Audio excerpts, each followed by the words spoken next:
Almost 5 years after Hurricane Dorian, tonight we continue a conversation on a topic that has gripped the attention of the entire region over the last week: Hurricane Beryl.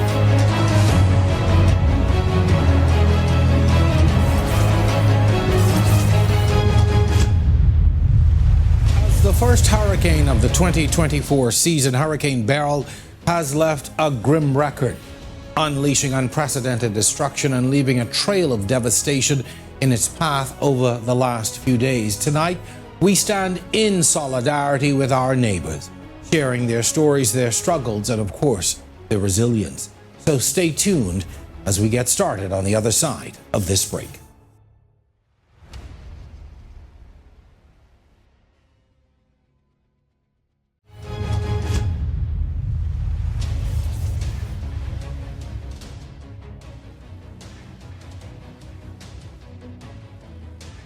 In this first segment, we aim to bring you up to speed with the latest developments since Hurricane Beryl first made landfall on Sunday.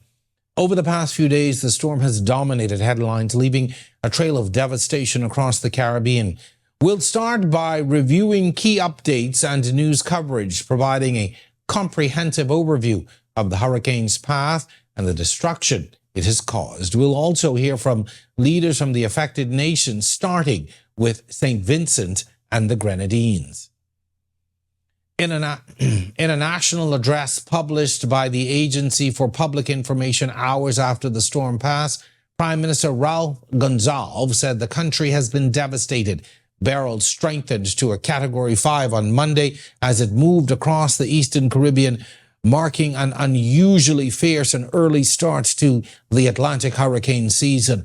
Officials warned the death toll may rise, with hundreds of homes, schools, and churches severely damaged. Hurricane Beryl, dangerous, devastating hurricane, has come and has gone. And it has left in its wake immense destruction. Union Island has been devastated. The reports that I have received indicate that 90% of the houses have been severely damaged or destroyed. Meanwhile, Grenada's National Disaster Emergency Management Agency reports nearly 98% of buildings on the islands, home to 6,000 people, damaged or destroyed by Hurricane Beryl. Following a recent tour, Prime Minister Deacon Mitchell described the devastation as almost Armageddon, noting that Carriacou and Petite Martinique were hardest hit and now require complete rebuilding. There's really nothing that can prepare you to see this level of destruction.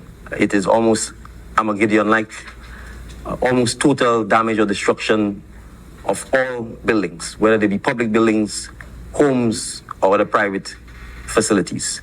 Complete devastation and destruction of agriculture. Complete and total destruction of the natural environment. There is literally no vegetation left anywhere on the island of Carriacou. The mangroves are totally destroyed. The boats and the marinas significantly damaged. There is almost complete destruction of the electrical grid system in Carriacou. The entire communication system is completely destroyed. Devastating news, as you heard there. Well, on Tuesday night, in lieu of the storm arrivals, the Prime Minister of Jamaica, Andrew Holness, in his national address, emphasized the severity of the storm and imminent threat that it posed. He said the entire government and relevant personnel were in a state of readiness to manage the disaster. As we brace for the potential impacts of Hurricane Beryl, we also need our Jamaican household, our Jamaican family, you, to be prepared. It is imperative that we remain calm. Now is not a time for panic. Let's commit to being our brother's keeper. Look out for our neighbor, the elderly and infirm. Now is the time that we need community. It is the spirit of community that will pull us through. I know there are many Jamaicans praying right now.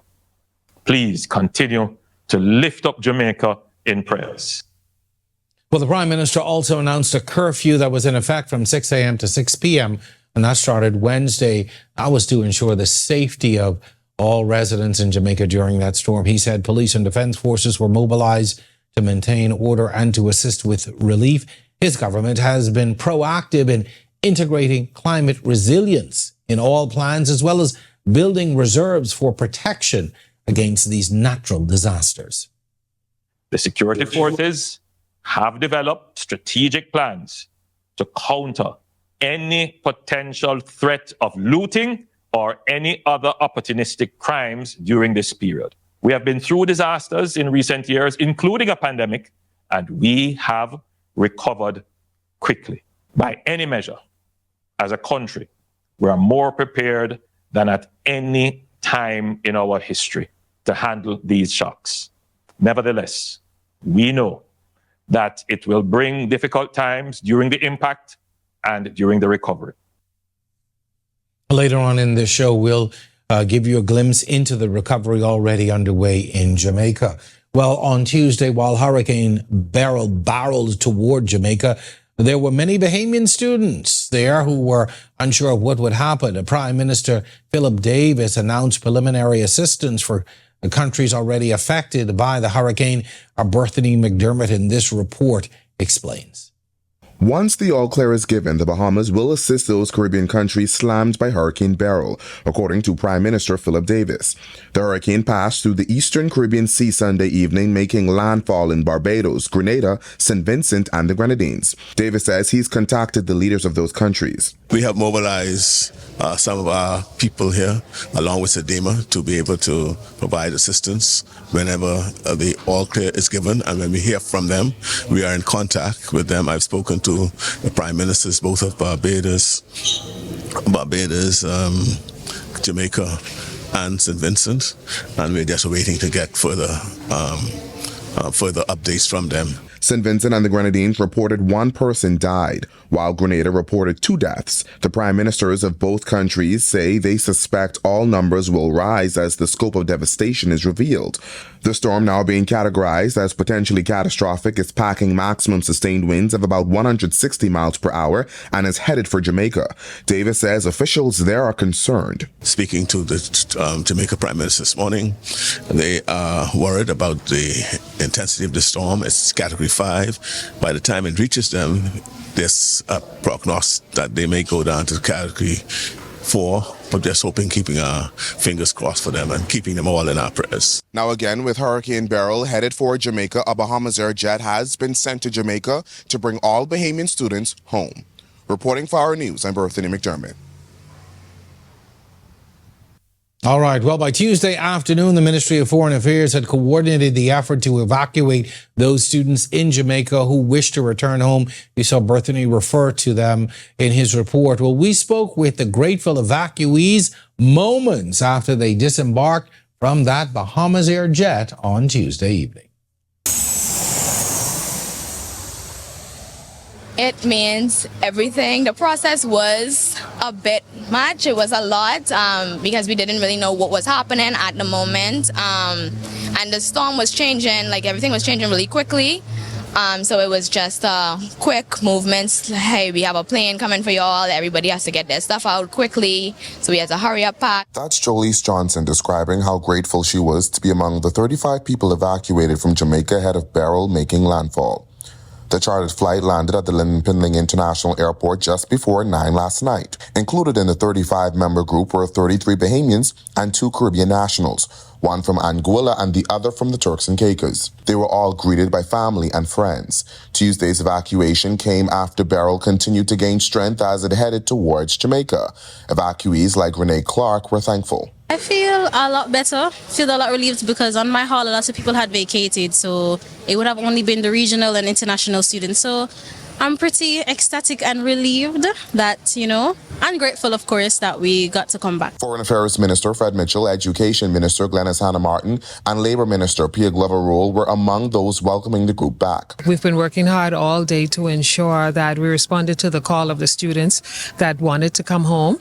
Of course, as a parent, I understand how the parents on this side also felt. As for Bahamas Air's involvement, initially we were going to send the 50-seater.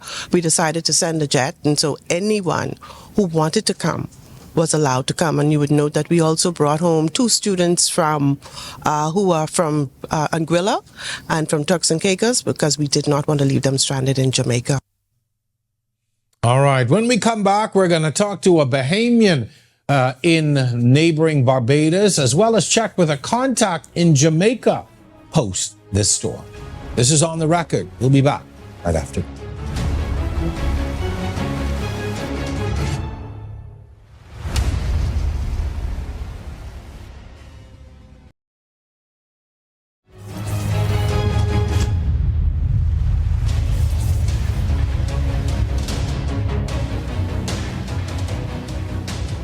And welcome back. Joining us, a guest who brings a unique perspective to our discussion.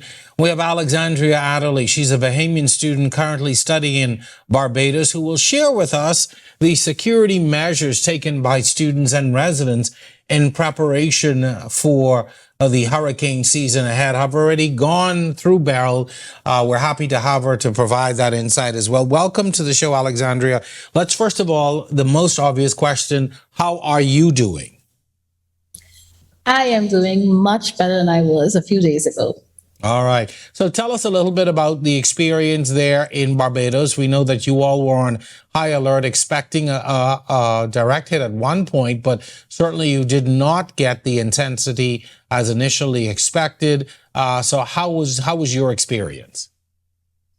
So initially, when we were expecting the direct hit, honestly, I was a bit panicky because I didn't like the thought of being away from home to weather a Cat 4 storm. But then as the storm shifted southward and we saw that Barbados would only be expecting tropical storm winds, we calmed down a bit, but we still had to make sure that everything else was in order, just in case it still decided to shift northward again.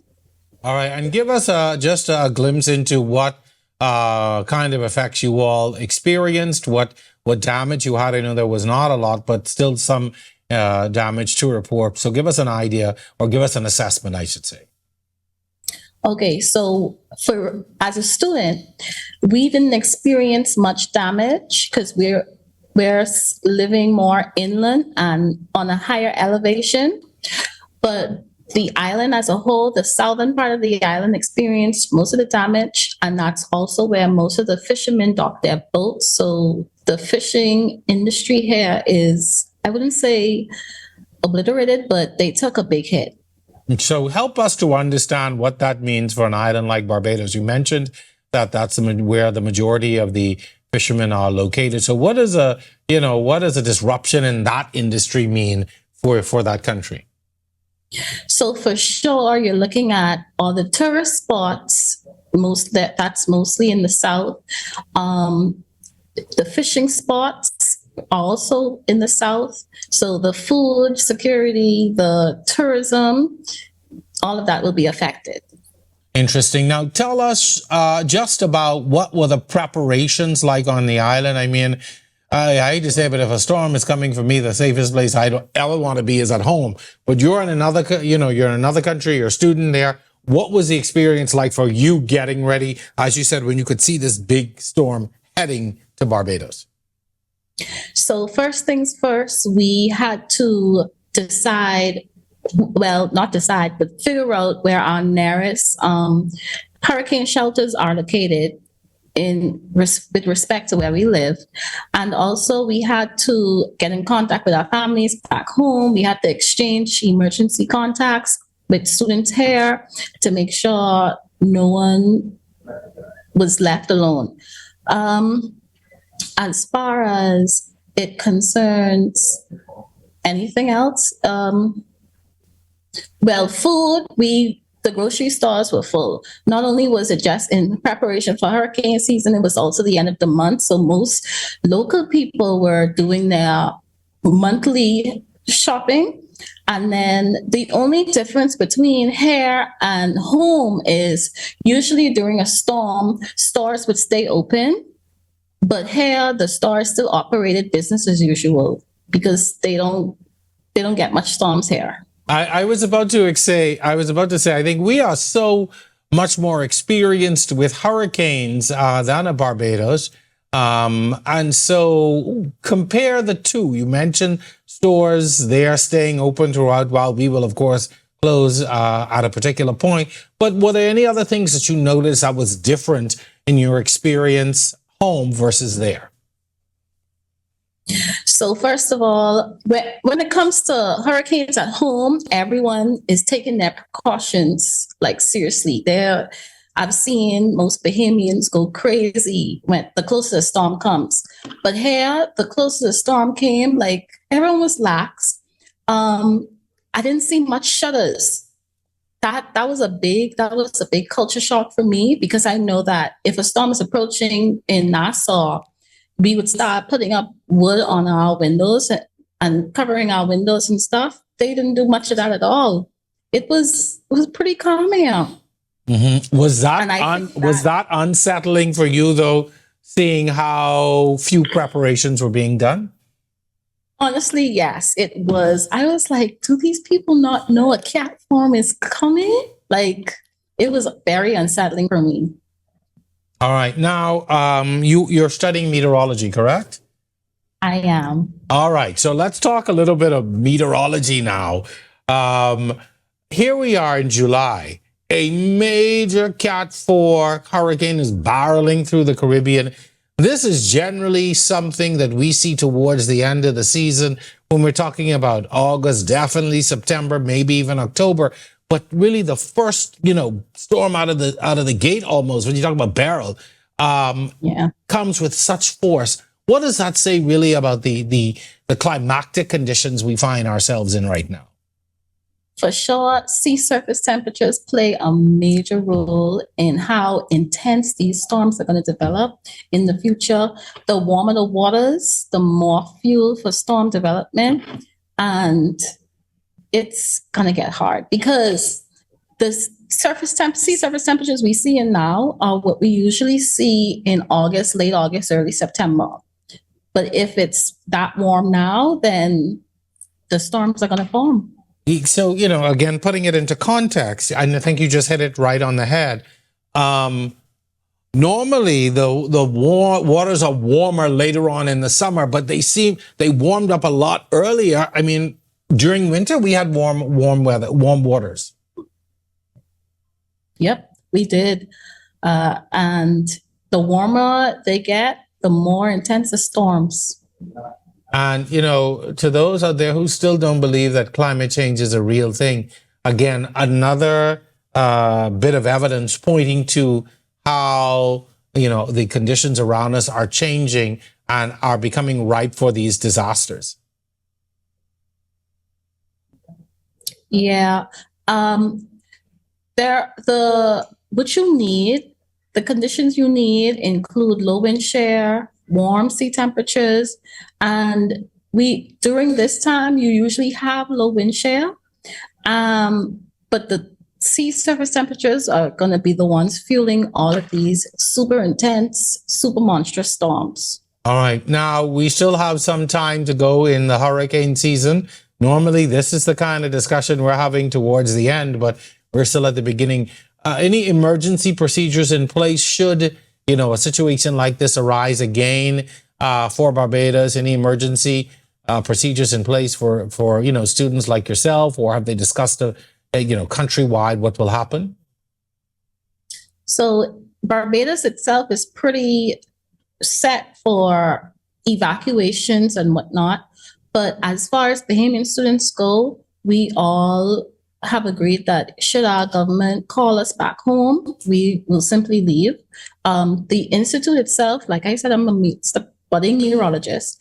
The institute itself is designed in a way where it can resist hurricane force winds, but if it's worse than what we see or what the school sees, and if they see the need for us to leave, we will simply evacuate the island entirely. Understood. I'm sure you saw the Bahamians being evacuated from Jamaica and getting out in the nick of time and getting here. What were your thoughts when you were watching that happen? Honestly, I was pretty proud because the storm, like I said, for Barbados, it came south, but it was going to be a direct hit to Jamaica. So I'm happy that they got those students out, because I would hate to be in a country that's not my home and have to suffer the consequences of a severe, like a catastrophic storm. Yeah, understood. At least if you're home, there's some familiarity, with people and places, but to be in a hurricane zone or in a island or territory that's been hit by a hurricane and to not be from there, it's a pretty frightening prospect. So I know, like you, many of us breathe that sigh of relief when our students returned home, and kudos to the government. And like you said, you all have agreed as a group as well, which I think is important, to move should you be under threat again. And so that's very encouraging. As we prepare to wrap up, though, and this is for the people who are watching this, we even saw instances in Jamaica where people were not taking these hurricanes seriously, were not preparing. What do you say to Bahamians and others who are watching this broadcast? So far we're sitting okay, but we've got a few more months to go. What do you say to people who are watching all of this and still not moving in time or taking the right precautions, even now? Because I always say you should be preparing for a hurricane throughout the season. So what do you say to those folks? I'd say to them that you need to remember that we as Bahamians, we're situated in Hurricane Alley.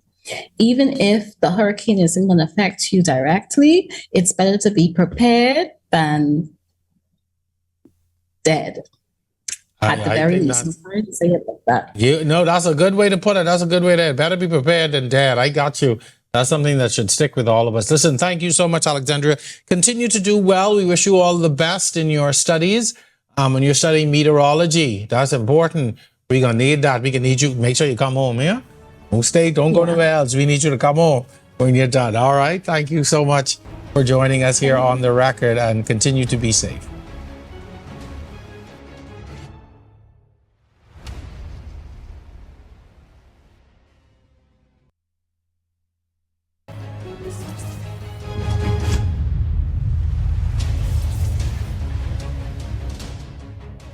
All right, as we continue our focus on Hurricane Beryl tonight, we are honored to have Honorary Consul General Alveta Knight, who played a critical role in the evacuation of our Bahamian students out of Jamaica. First of all, Alveta, welcome to the show. How are you? Hi, thanks for having me. I am fine. I'm actually feeling really good. I'm here with 3 of the students who opted to stay behind and weather Hurricane Beryl here. So my heart is full that they are fine and they did well, and that the island of Jamaica has weathered the storm fair to fine. So the students are well. How is your home, your property, your family there? How is everybody doing after the storm? My family's fine. My house is fine. My mangoes are gone. But that said, I am well. And my property and my family, we're well. So I know you are with the students, those who decided to stay. You're on the campus with them. How are they doing? How did they come through the storm? I think you touched on it a bit, but I want to talk a little bit more about how they're feeling. Sure. So they're feeling fine. They weathered the storm with their electronics. So they had electricity, they had their internet, they had water. The building was secure. The maintenance, when there was a small maintenance issue, the maintenance folks were there to deal with it right away. So based on what they're telling me, I think I should have been here with them. It looked like it was the perfect place to be. And they were very brave for staying. I've got to say that as well. Let's talk a little bit about the evacuation, though. You were very pivotal in getting those students out. What was that process like? Did you encourage it? Did you encounter any challenges, any hurdles with so much going on to try and get them home? Well, I must commend the government that they acted very promptly when they identified it was a Category 5. They identified that there were students who were here who wanted to come home, parents who wanted their kids home. They also are very good in when they realized that better to be safe than sorry. So those students who wanted to leave, and we had some Bahamian nationals who were also here in Jamaica who were able to get on that flight. So once we identified who wanted to leave, how they were going to get to the airport, we organized the bus for those who wanted to take the bus to get to the airport. Once they got to the airport, we made contact with the ground services who were responsible for the Bahamas Air flight. We gave them the manifest of the persons with their passport information. So as soon as the flight landed, it was an easy process to issue boarding passes for the Bahamas Air flight, for them to get on the flight and them to get wheels off in the air. So in terms of logistics, on the ground in Nassau, the Bahamas Air agents and the chairman of the board, fantastic. On the ground here, the president of the Bahamian Students Association, Ms. Bain, fantastic. So it's a team effort that worked well together. So in terms of actually from beginning to end, walking through we got the call that it's a go to getting them in the air, full-fledged team effort. And I would say there may be two small hiccups. We had an incident where we had a student whose passport was in the Bahamas. Jamaican immigration and Bahamian immigration were great to allow her to travel without a passport, just a picture, which leads us wondering, will we be able at some point be able to just travel with a picture of our passports? That's another conversation for that's another a whole time. other show. Yeah, Yeah, you're right there. But it opened the door. It opened a window for conversation. And the second issue we had was with regards to we had to acquiesce to some special requests from the Anguillan government as well as from the Turks and Caicos government for two of their students who had unfortunately not been able to make their respective flights. If we could accommodate them to get them into Nassau for them to go on to their country, their home countries. Yeah. So that wasn't really a hiccup. That was more like we're glad we were able to help. Sure. We reported that last night on the news as well, that we were happy to be able to provide that service for them. Mm-hmm. I want to know personally, as that flight took off and those students left, did you ever think for a moment if I should be on that flight? For a moment, I thought, did they send my guava duff and tongue fritters? No, actually, no. I did for a moment. I would have loved to have been home, not to go home, but to be with the students to almost make sure they got home, as opposed to having to leave the country. But I also have an obligation to stay here for the Bahamas. So if anything happens to anyone here, so it's almost like the captain with the ship. You're the last one to go down. So that's how in my headspace, that's how I treat my staying here for the Bahamas. But there was a fleeting moment I said, did they send me guava? And I hope they send it back. Definitely. when they come back, make sure they bring some things to you. Now, I asked a Bahamian in Barbados who we spoke to a few minutes ago, what were the preparations like there for the storm? And she made a very interesting comparison because she said, I'm used to Bahamians taking storms seriously, but she didn't have the same experience in Barbados. So I'm curious, what were the level of preparations like in Jamaica?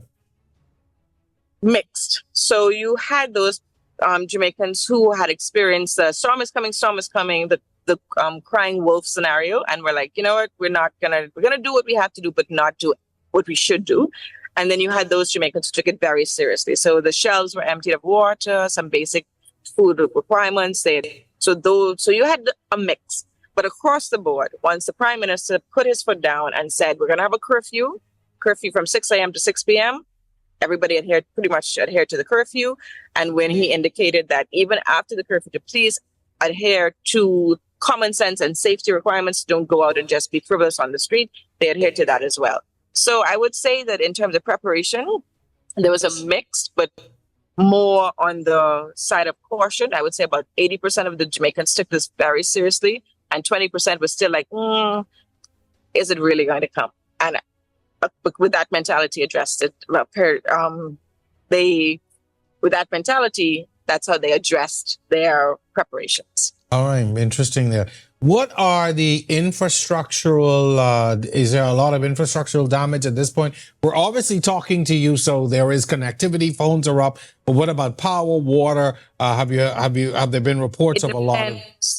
So Jamaica is made up of 14 parishes, so each parish has its own level of catastrophic or at all any damage. So if I were to report, I would say the southern parishes are the parishes that got the worst hit. So, for example, St. Elizabeth, Clarendon, Mandeville, Kingston, Portland, those parishes really were adversely affected. So you, across the board, electricity-wise, there's 65%. The latest report was that there was 65% of the island without electricity. With regards to water, I'm not 100% sure how much the island does not have access to water. The water was turned off by the main National Water Commission. But I do know that there's some persons who indicated they have no water. In terms of connectivity, both providers, Digicel and Flow, have been amazing. Once there was electricity, there was connectivity. So in terms of the various parishes, parish by parish, we'd have to do an assessment to determine what were the conditions experienced and what are the outcomes as they are now.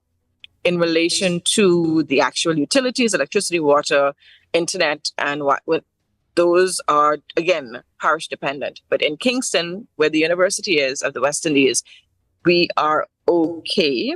There is some power down in relation to the Northern Caribbean University in Mandeville. I haven't heard from them as yet to ascertain exactly what damages they experienced. All right. So yes, talking to, I have internet, but not everybody in Jamaica can say that.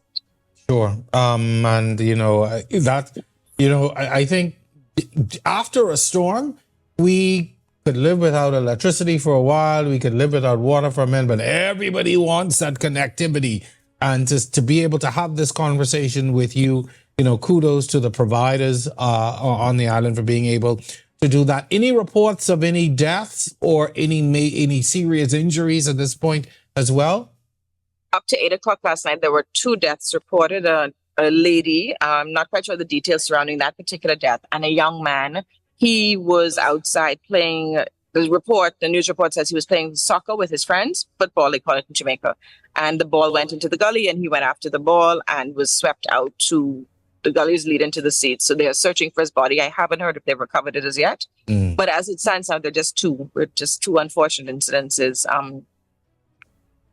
from the storm. Sure. Now, help us to sort of or guide us through what were some of the worst storm conditions that you experienced, and at what point. Just sort of take us through when you knew it was really bad. The rains around 4 o'clock came down torrential. There were torrential rains. You couldn't see the mountains. You couldn't see anything. It was just like a white cast in the sky.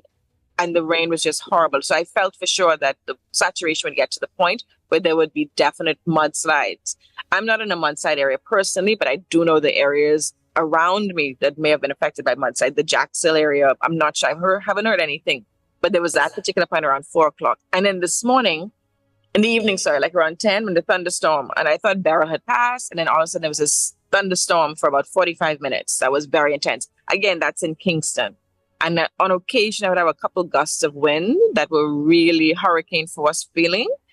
But other than that, I would say that in Kingston, again, I speak specifically to Kingston, we would maybe like around 4 o'clock, guys, you said like around 4 o'clock, we had really bad rain. And then at night, we had thunder, the thunder, like they got up with a storm.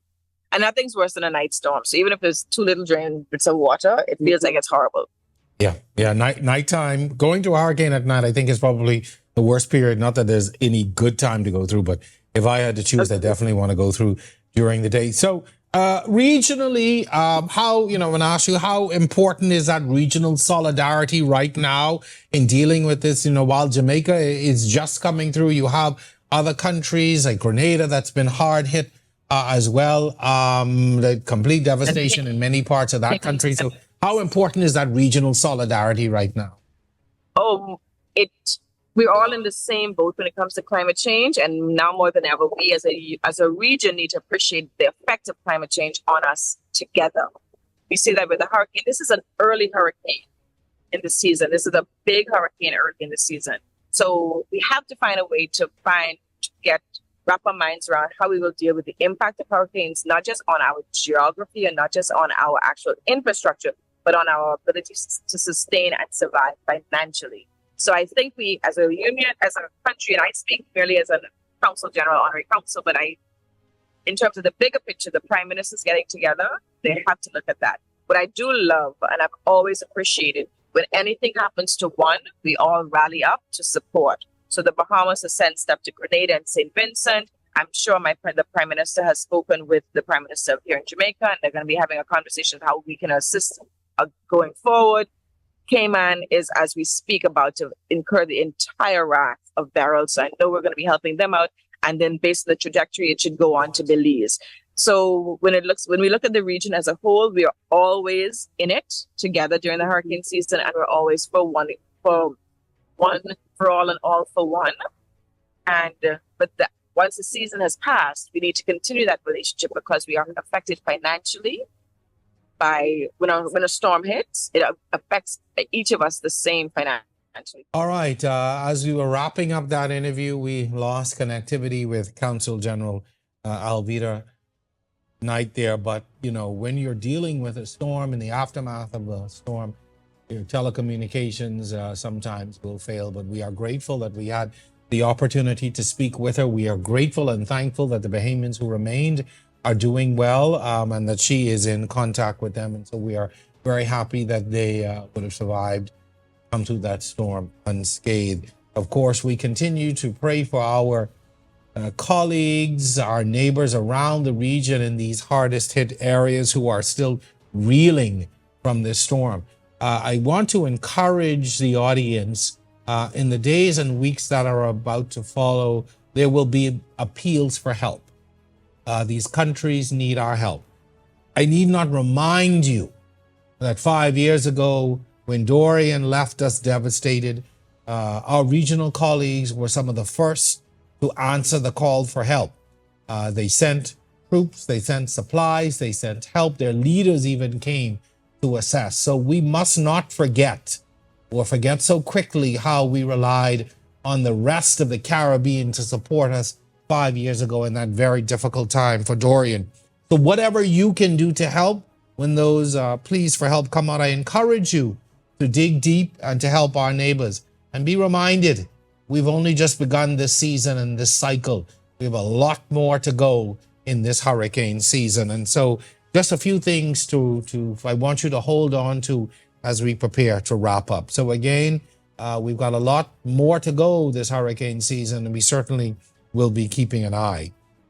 And of course, keeping our neighbors in prayers and in thoughts as they continue to recover. We sincerely thank all of our guests for sharing their experiences and their perspectives.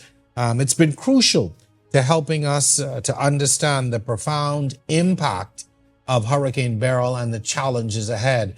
To our audience, we say thank you for joining us tonight. Your engagement and support are vital as we navigate these very, very difficult times together. As we've heard, Hurricane Beryl has set a concerning precedent for the 2024 hurricane season. Even as we speak, 2 countries are still in the path. So let us keep our neighbors in the Cayman Islands and in Belize in our thoughts and prayers over the next few days. But this season is reminding us all of the importance of preparedness and vigilance and, of course, solidarity. Let us remain resilient, proactive, ensuring that we are ready as possible and that we are ready for whatever or whenever this season and whatever this season may bring to us. So let's stay safe. Let's continue to stand united in the face of adversity. This is On the Record. We'll see you next week. Good night.